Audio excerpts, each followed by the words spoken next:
only You for gonna the put it most on his heinous balls? crimes. For example, On his balls? for trying to kill a monarch, and only On on his men. balls? The What?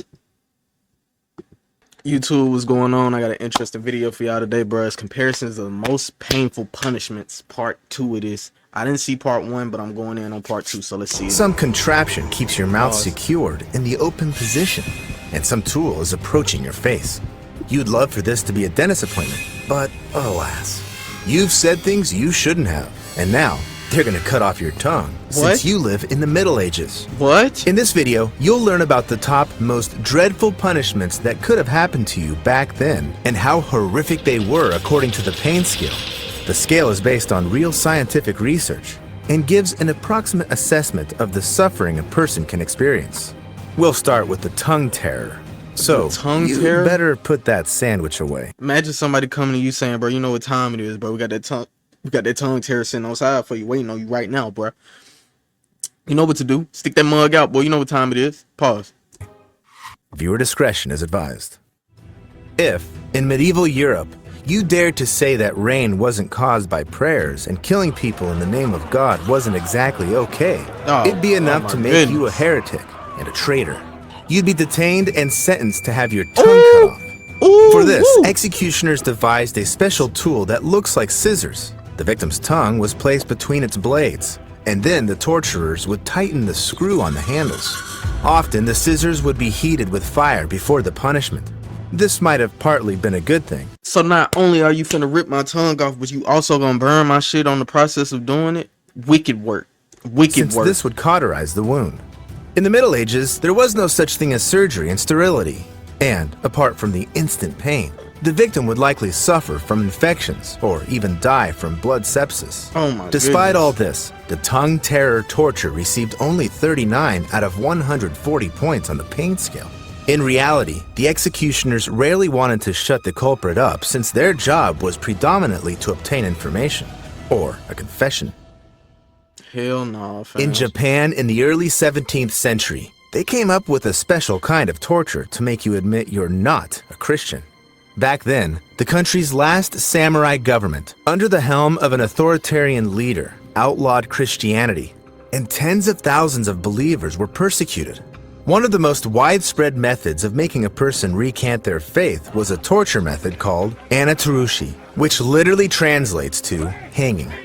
First, the victim's body was wrapped in straw or fabric and tied. Then they were hung upside down over a hole in the ground. The hole was often filled with feces to make matters even worse for the person being tortured.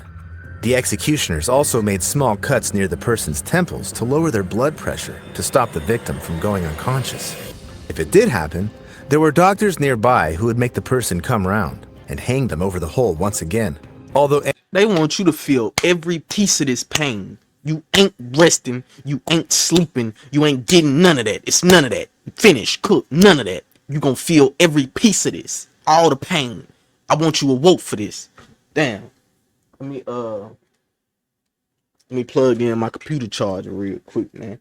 Y'all bear with me just 1 sec. Out that motherfucker in there. You ain't gotta go nowhere. Anatoruchi received 48 points on the pain scale. Some people didn't fold under the pressure of this torture.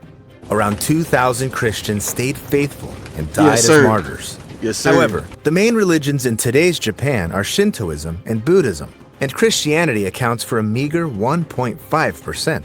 So sadly, the horrific anatoruchi practice reached its goal. Damn. Executioners worldwide weren't above using the most heinous ways of achieving the desired outcome. Not with this, there's a category of tortures that are scary to even talk about. However, I believe that we can't just ignore them. So, in this discussion, I'll rely on your imagination. The first thing I'd like to tell you about is the choke pear. This metal contraption is made out of a few separate segments that open wide if we turn the screw wrench. The choke pear reportedly got its name from being used as a gag. However, it's also known as the pear of anguish, instrumental in some kinds of torture. The edges of its segments were sharpened. Then the executioners would heat the pear in flames, insert and open it within the human body's various physiological openings. Man, they putting this shit up your ass and twisting it in your mouth and twisting it. They trying to rip a nigga ass open. It's some freaky shit, man. You trying to kill me and take my manhood? What? A person could be subjected to this torture for homosexuality or fraternizing with the devil. Oh, they say you want to be that way. We gonna put it in you this way. The pair of anguish received 67 points on the pain scale, approximately like childbirth, because it inflicted similar injuries on female victims. However, there's no historical proof of this tool being used in that exact way. This contraption is regarded as too elegant for torture. Stick it up his ass and twist it. Some believe it was used as a simple juicer. However, whatever purpose the choke pair originally served, people thought they could use it for torture. And this is far from being the only tool created specifically for human genitalia. Another invention that was no less heinous was the iron spider, or the breast ripper. And yes, this name perfectly explains its use. With its help, the execution... Man, I don't care what nobody say, bro. Back then, them niggas was on some wicked shit. They just want to do shit. They want to hurt people, inflict pain on people like they toys. Nigga, this is not... What? Commissioners punished or interrogated the women who gave extramarital birth or were accused of performing an abortion, adultery, blasphemy, or just gossiping. The iron spider was heated and secured to a wall on one side. Why they gotta have everything burn you for a key? Are you really the last person to find out about this skip ads forever button? This is Pi, and if it's are you really the motherfucker I don't give a damn? Attached to a woman's breasts. You can imagine what ensued.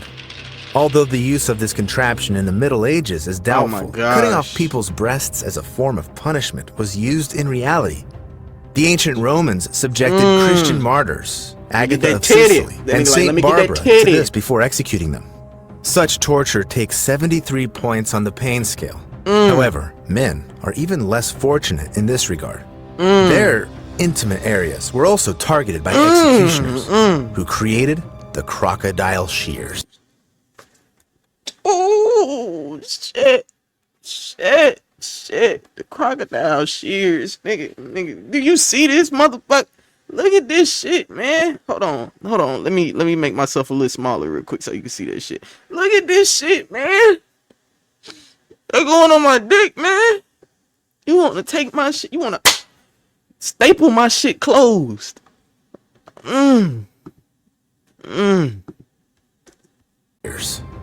Instead of normal blades, they had a kind of shoot with the jagged edges. I believe it'll suffice to say that this tool was used as a punishment only for the most heinous of crimes. For example, for trying to kill a moth, and only on men. The scissors were heated, applied to the male sex organ, and used to tear it off. Oh, God. Oh. Tearing off my dick. You ain't gonna poke my shit. You gonna take my whole dick. You gonna take my whole dick, bruh. My whole dick, fam. Oh, God. Don't think most men would agree with this torture, landing on only 100 points on the pain scale. That's the high scale. It must have been unbearable. That's the high scale. However, you taking the my executioners man. mainly focused on other body parts, and it was for one of them that they created this. It became one of the most popular torture tools in the Middle Ages. What is that? First and foremost, during the Inquisition. It's called the knee splitter. Oh, man. The executioners would put the victim's knee in between the two bars with sharp protruding spikes and start tightening the screws. The tool's teeth would puncture the skin and the muscles and eventually break the bones.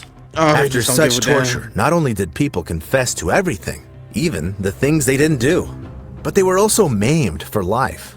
So in addition to going through pain that amounted to 93 points on the scale, the victims continued living with it. That is, if they didn't die of complications. The knee splitter could also be used for the hands, the elbows, and the ankles. If there was something it didn't work with, it was the head. And if... Man, they were that bored. They say, man, let's make some shit to hurt people and make them feel it bad before we kill them. Like, this is diabolical thinking. During the medieval times, the executioners kind of put up with that. In the 15th century, they invented the head crusher. It was used for simple intimidation, as well as interrogation and capital punishment. Sometimes, placing a prisoner's head inside the contraption was enough to get him talking. as he already knew what was coming next. First, the executioners would place his chin on the lower plank and secure the tool's upper part on the top of his head. Then, they'd start to slowly tighten the screw. With each rotation, the skull would be subjected to an ever greater pressure, and the teeth would be the first to give out. Then, the jawbone would break, the skull bones would start cracking, and the eyes would burst. If the rotation were to... Man, thank God I didn't have to live back during them times. Because 9 times out of 10, I probably wouldn't have lived. I'm black. I would have probably been easy, quick. Thank you, Jesus, for not letting me have to go through that. But this is insane work. This is torture. Continue, the convict's head would completely deform, and he would die, while going through an unbearable pain of 108 points, which is even worse than the crocodile shears. However, the greatest point on the pain scale stands at 140 points, so we still have some ground to cover before the end of the list. No matter your religious affiliation, you probably know that the crucifix is the main symbol of Christianity. However, today, we'll examine it as a horrific execution method used by ancient people. The Persians used crucifixion to punish rebels and traitors. The Carthaginians executed enemies of the state and deserters in this way, and the ancient Romans went even further. In their culture, crucifixion was saved for the worst criminals: rebels, enemies of the state, slaves, and non-citizens of the empire. The convict would often have to carry a 150-kilogram beam to the execution place. There, this part of the crucifix was hoisted upon the already standing pillar, and the victim was tied or nailed to it by the wrists. The executioners would write the person's crime on the horizontal beam and then leave him to suffer a horrific death. Sometimes, additional torture, like lashing, would be used to inflict even more pain on the victims. Everything the light touches is your canvas with Sharpie Creative Markers. Disney's Mufasa the Lion King, now playing only in theaters. I'm going to show you guys how my style went from this to this. All I had to do was fill out a style quiz. It asked me No, I different don't things. care, bro. The worst was yet to come for them, however. First, they were tainted by the pain from their wounds, which would later be joined by skin burns from the sun, bites from myriads of insects, and hunger. The victim's muscles started burning like fire due to the insane tension, and at some point the legs could no longer hold the body and gave out. Goodness. Then, the weight would transfer to the arms, but the arm joints weren't strong enough to hold for long, and eventually, the entire burden would be on the chest. That's when the victim would start experiencing trouble breathing. It would become more and more difficult to inhale, and the person would begin to suffocate. This horrific punishment was one of the worst in humanity's history. This is what they did to my savior? 112 points on the pain scale. Yet, the Roman rulers seemed to like combining the execution with public shaming and humiliation. That's why they also practiced a torture called poena culae, or penalty of the sack. It was an official kind of capital punishment for the murder of relatives. First and foremost, the father, or conversely, the child. I hope it ain't the sack that I'm thinking in mind, because please, y'all already took the whole PP and now you want to take the balls too? So now I'm a Ken doll. Nothing. Smooth. No. The punishment consisted of sewing the convict inside a leather sack with four animals. Okay. A monkey, a dog, a rooster, and a snake. Then, the executioners would beat the sack with sticks and throw it into the water or leave the victim to the mercy of the beasts. The terrified animals would start scratching and gnawing at whatever was near, which was predominantly the human body. Moreover, the snake could be poisonous. Yet this horrific torture also had a spiritual meaning. The four animals in the sack weren't random. The dog symbolized the criminal's lack of respect for his parents. That comes as no surprise, since the convict was being punished for murdering one of them. Man, they put me in that motherfucker, man. Look, I bet I had me a knife somewhere, and I'm gonna cut my way out the sack. You hear me? And I'm gonna kill the animals that's in there. I don't care. Listen, I love animals, but it's me or them, and I'm choosing me. You hear me? Monkey, the dog, break them up in the neck. Damn snake. That's gonna be the hard one because I don't like snakes. But listen to me. Listen to me. I want you to see me when I say this. That snake, the snake, you know what I'm doing? I'm grabbing that motherfucker. I'm gonna take the top part of the body. I'm gonna twist it this way, the bottom this way. Then I'm gonna take that knife.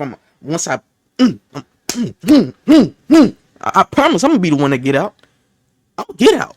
You hear me? I'm gonna make it out. The animals, I don't know. I'm gonna cut my way through the bag. Anything. It's gonna be me. It's gonna be me before them. You hear me? I'm gonna make it out.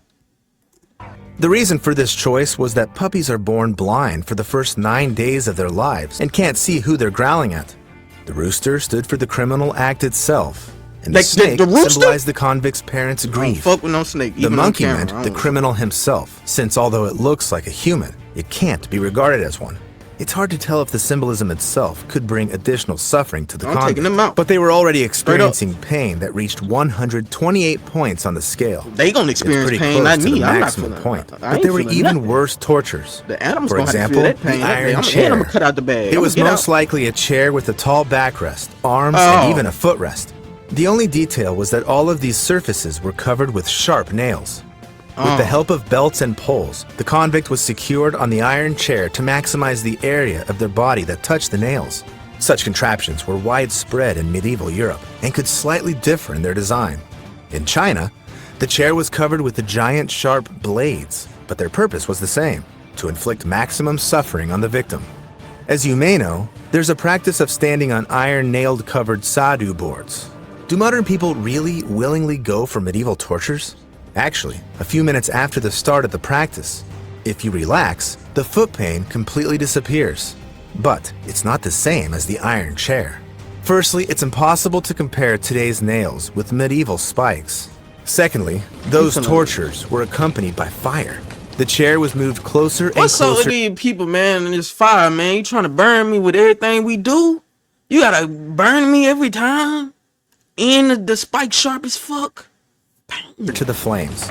Alternatively, a fire could be started right under it. The victim was suffering from burns and carbon monoxide poisoning, so their body was constantly twitching. With every move, the nails would protrude farther into the body, making the wounds worse. Although this horrible punishment could be used to execute people for adultery, magic, or murder, the iron chair was most often nothing more than a symbol of horror. An executioner only had to remind the convict of its existence to make them submit. This Look, comes look, as no man. surprise. We gonna sit you on that chair? Man, hell nah, man. Listen. I'll tell you what you need to know, my boy. On the chair, the pain chair, you ain't even gotta do that. We don't even gotta play like that, fam. We ain't even gotta play like that, fam. This what you need to know. Who stabbed the princess, man? I don't know who did that shit. I just seen nigga running out the damn castle, man. That's it. I promise. That's all I know. You know what I'm saying? Since the iron chair sits at 130 points on the pain scale. That is still ain't It's no less horrifying that in Europe, this practice remained in use until the 18th century, and in China until the earliest 20th century.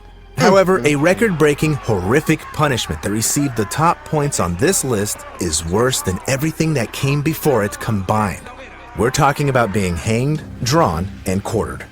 Between the 13th and the 19th centuries, England was the place of literal fighting for the throne. If the king showed even the tiniest bit of weakness, his enemies were already preparing assassinations and rebellions against him. So, the monarch needed to come up with something to ensure no one would question his absolute power and infinite ferocity toward traitors. Reportedly, that's the origin of this most horrific punishment. It all started with the convicts being tied to a kind of wooden panel and dragged along a road for around 5 kilometers from the 3 prison miles. to the place of the execution. This took almost 3 hours, Broke during his which the ankles. poor victims scraped their entire bodies against the hard rocks, and people from the crowd threw garbage at them. After this, the convicts were hung on a rope in such a way that their breathing would be obstructed, yet they remained conscious. What ensued was absolute lunacy.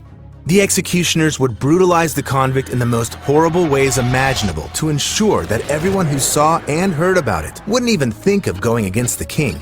Moreover, it was all done while the poor person was conscious.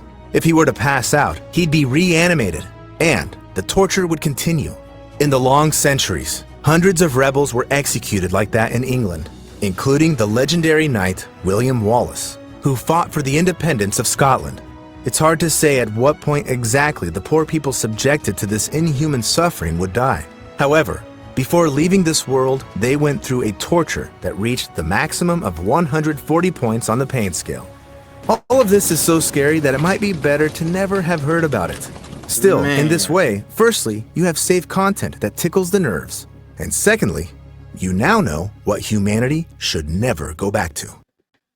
Yeah, humanity should never go back to that. That is insane work. Pain work in totality. If y'all enjoyed that video, man, and y'all don't want this to be y'all, subscribe and like. It's free. Or they might get your ass, put you in that chair. They might take your ding ding, rip your shit straight off, clean. So if it was me, man, I just subscribe. I'm just saying. That's all I'm saying. Yeah, bro. That's the end of this video. I'll catch y'all on the next one. I'm out this thing.